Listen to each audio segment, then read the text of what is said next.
ভয়ঙ্কর প্রতিশোধের হুমকি ইরানের। একের পর এক নেতা হারিয়ে ক্ষোভের আগুনে জ্বলছে ইরান। সে আগুনে পুড়ছে ইসরায়েল ও তার মনিব রাষ্ট্র যুক্তরাষ্ট্রের মধ্যপ্রাচ্যের ঘাঁটিগুলো।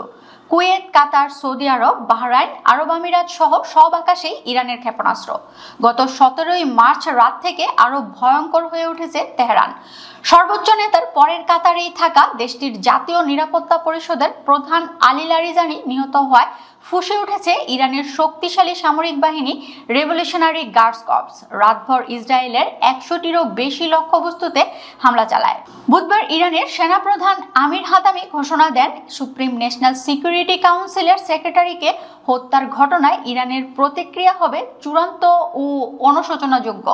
আইআরজিসি তাদের হুঁশিয়ারিতে বলেছে, শহীদ আলী লারিজানি ও তার সঙ্গীদের হত্যার রক্তের প্রতিশোধ নিতে মধ্য ইসরায়েলে ক্ষেপণাস্ত্র হামলা চালানো হয়েছে। এ খবর আল জাজিরার।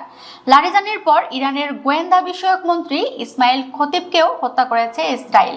বুধবার এক বিবৃতিতে এই দাবি করেন ইসরায়েলের প্রতিরক্ষা মন্ত্রী ইসরায়েল কাতজ। এমনকি নেতানিয়াহু সামরিক বাহিনীকে ইরানের যে কোনো জ্যেষ্ঠ কর্মকর্তাকে হত্যার অনুমতি দিয়েছেন বলেও জানান কাতজ।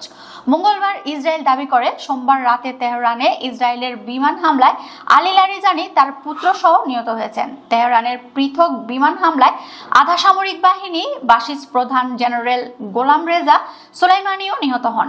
মঙ্গলবার রাতে ইরান আনুষ্ঠানিকভাবে তাদের মৃত্যুর খবর নিশ্চিত করে।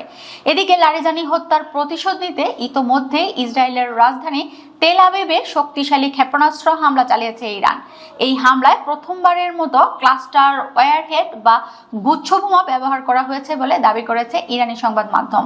ইরানের বিপ্লবী গার্ড বাহিনী এক বিবৃতিতে জানিয়েছে, অভিযানে খুররাম শহর 4 এবং কদর মডেলের ক্ষেপণাস্ত্র ব্যবহার করা হয়েছে, যেগুলোর প্রতিটিতে একাধিক সাব মিউনিশন বা ছোট বোমা সংযুক্ত ছিল। ইসরায়েলি কর্তৃপক্ষের মতে, তেল আবিবের জনবহুল এবং সামরিক গুরুত্ব সম্পন্ন একটি এলাকায় এই হামলায় অন্তত 2 জন নিহত হয়েছেন।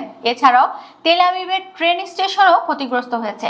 এছাড়াও ইরানের ক্ষেপণাস্ত্র হামলায় ইসরায়েলের মধ্যাঞ্চলের বিস্ফোরণ দেখা গেছে। অন্যদিকে ইরানের উপকূলীয় অঞ্চলে অবস্থিত শক্তিশালী ক্ষেপণাস্ত্র ঘাঁটিগুলো লক্ষ্য করে 5000 পাউন্ড ওজনের শক্তিশালী বাংকার ব্লাস্টার বোমা দিয়ে বড় ধরনের হামলা চালিয়েছে মার্কিন সামরিক বাহিনী। বুধবার যুক্তরাষ্ট্রের সেন্ট্রাল কমান্ড জানায়, গুরুত্বপূর্ণ জাহাজ চলাচল পথ হরমুজ প্রণালী পুনরায় উন্মুক্ত করার লক্ষ্যেই এই অভিযান পরিচালিত হয়েছে। মূলত যুক্তরাষ্ট্র ও ইসরায়েলের সম্মিলিত আক্রমণের প্রতিবাদে ইরান এই জলপথটি বন্ধ করে দেয়। বিশ্বজুড়ে তেলের সরবরাহ ব্যাহত হচ্ছিল।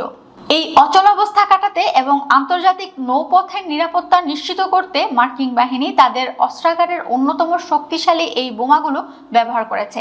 এই ধরনের হামলার জন্য সাধারণত 2টি বোমা ব্যবহার হয়, GBU-28 এবং নতুন GBU-72। এর মধ্যে GBU-72 ব্যবহারের সম্ভাবনাই বেশি।